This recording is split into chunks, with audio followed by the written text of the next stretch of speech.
Okay, fuel proposals are out, or at least they should be by the time this video is uploaded. Down below, whenever I get a chance, I'm going to be adding some links to the proposals. They should be in separate ideas in the Illuvium Discord. So up until about 10 minutes ago, there was going to be 3 proposals being put out. Annie just dropped the bombshell on me about 10 minutes ago with another new idea that he's presenting, but I'm not going to get a chance to talk through it with him until after I make this video. So his is going to be left out at this point, but he did say he took some inspiration from the ideas I had. And again, by the time this video comes out, I think there's going to be a lot more clarity on that. But in this video, I just want to go through what Aaron has planned, what I have planned, what Vedamore has planned. I don't want to get too deep into the details. I basically want to just present what it means to the end user. But even before that, let me tell you how it's going to go governance-wise. So all 3 of us are going to present our proposal. Maybe there's a 4th with Annie. Aaron is going to have an update to the white paper for what was the original plan.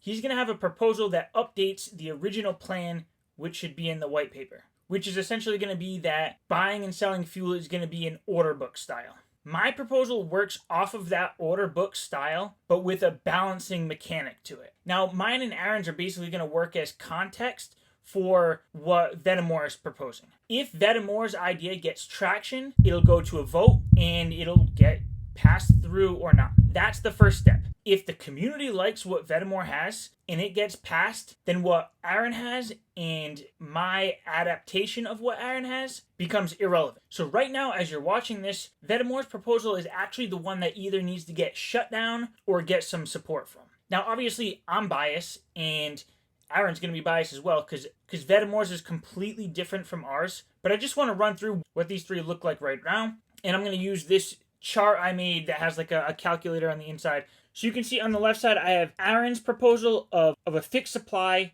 that is priced by the market. My proposal in the middle is a monthly adjusted supply, but the price is still priced by the free market. In the third one, I'll admit this is not exactly how Vedamore's works, but it's along the idea of having a fixed price, and based on the demand in the market is how much fuel you actually get. Now, all of these go under the concept of overworld prices are going to be priced in fuel units. So if it's determined that it's 10 Krypton to travel, it would be 10 Krypton for all 3 of these models. And the one important thing to keep in mind here is that all 3 of these models still recognize the fact that the landowners are getting a share of 5% of the total in-game revenue. So we're just proposing how that revenue is going to look for the landowners, but the total revenue is going to be there for all 3 of these proposals. So in this chart, we're going to assume right from day 1, we're producing 100 units of fuel on average per land plot. So that's why I have the 100 in here. And we're also going to say that there's $100 in total revenue. Now I'm actually going to put these down to 0. I'll be back in a second. All right, so we're actually going to just do this kind of in real time here.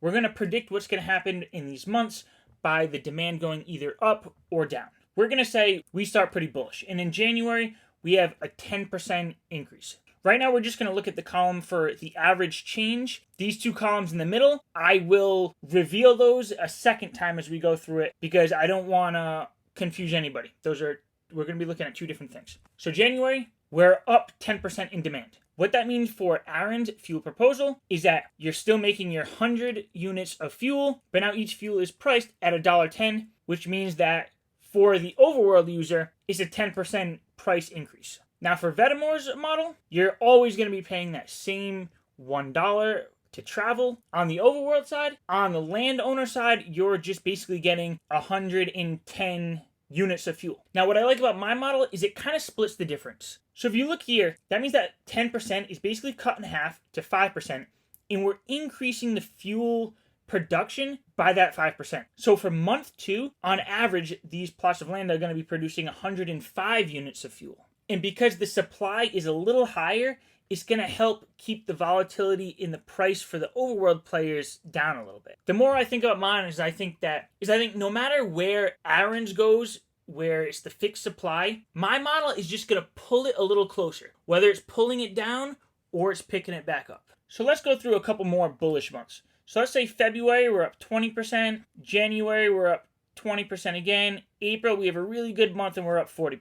So with Aaron's model, each Krypton is now worth $2.22. It went up 40% from $1.58 the month before, and from the starting price, we're already up 120%. Now again, for Vedaborn's model, same price for the overworld, the landowner's just getting a lot more fuel. Now for my model here, you can see as we trended up, each land started producing a little bit more fuel, so increasing the supply with the same amount of demand. We're now looking at an overworld price of $1.45, up from $1. So while Aaron's proposal has the overworld players paying 120% higher in this model right now, my proposal, they're only paying 45% higher. So you can see it's still going to be the free market determining these prices, but because my model is automatically increasing the supply a little bit, it's going to keep the overworld prices from getting out of control. So now let's see what happens when we start trending down. So let's say May is a bad month, down 40%. Then we go down another 30% in June. In July, we're down another 30%. So now what happens is you can see the prices dramatically dropped in Aaron's proposal. So now as an overworld player, you're only paying 65 cents to travel. Now in my proposal, the fuel production is actually getting lowered. So by the time we get to this month of July, on average, each land is only producing 88 units of fuel instead of the 100 that it started out at or the 152 that it peaked at. So again, my model is working more as a stabilizer. Now as Aaron's is plummeting to the ground, mine's trying to pick it up a little bit. And then for the later half of this year, let's just, go with an extreme and just say it really starts pumping up there. Basically 50% per month. Now in Aaron's proposal, the overworld player is paying $4.62. So up, 360% from when it started, which is going to seem like a pretty big increase for those overworld players. With my model, because fuel production is now going up, the end user is now paying $1.79 versus that $1 they started out as. So it is costing more, but much less volatile. So now we're only up 79% on mine versus 360% on Aaron's. Now I'm going to reveal these other two columns for hodling. Okay, now I'm going to show you again why I think my model is the best here. So for the sake of time, we're just going to look at mine and Aaron's model right here. So we start off with some bullish months. We're up 10%, 20%, 20%, 40%. So let's get to here. So let's say you, as a landowner, are just holding on to your fuel. You haven't sold any yet. So by this month, you have 500 units of fuel at $2.22. So you'd have $1,108. Now in my model, you'll have 600 units of fuel at $1.45 and you'll have 872. And as a landowner, you might think, oh, you like Aaron's model because you have more value now that you just held and the demand went up. But let's flip the script a little bit and see what happens when the demand goes down. So now we get a few months here of down 40, down 30, down 30. So now we can see, again, if you didn't sell and you're still holding, you have 800 units of fuel priced at 65 cents and your total value is down to $521. Now for mine, you're holding on to that fuel, and as the demand is going down, the land is actually producing less fuel now. So you have 914 units of fuel at 74 cents, and now you're holding $676 versus the $521 here. So I'll tell you right away, if you are a really good trader and you can sell the top perfectly and buy the bottom perfectly, you might be better with Aaron's model. But I hear a lot of stories about trading, and no one can perfectly time the top and time the bottom. So my model gives you actually a lot of protection if the market just crashes on you. But there's still enough volatility that you can still sell the highs and buy the lows and make that extra amount.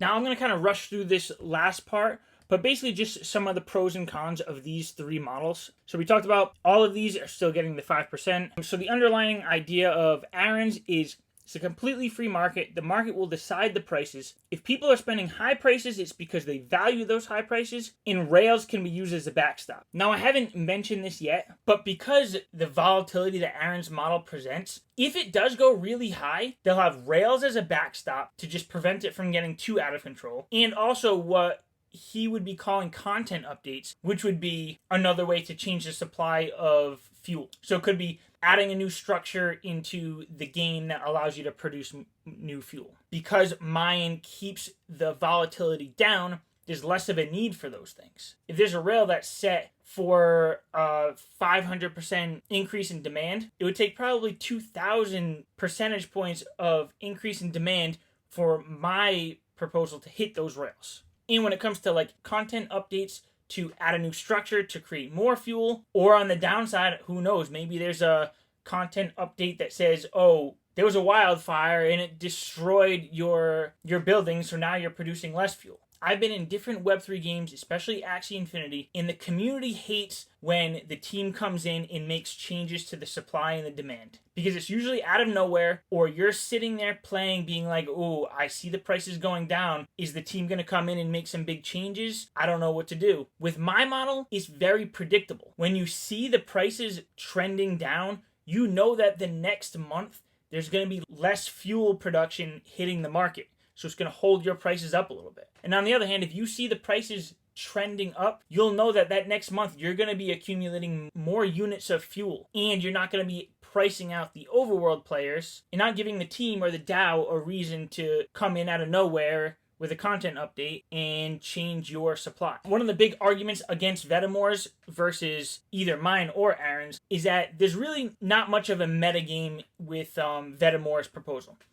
Because no matter what fuel is doing on your land, it's not directly tied to any prices in the overworld or really any other part of Illuvium. So his model essentially unties land from the rest of the ecosystem. When have you been paying attention, the whole idea of Illuvium land is to be the producer of the fuel and to be the backbone of the economy of Illuvium. And Vetamor's proposal would just cut those ties and basically make it a completely separate game that gets 5% of the revenue coming from in-game purchases.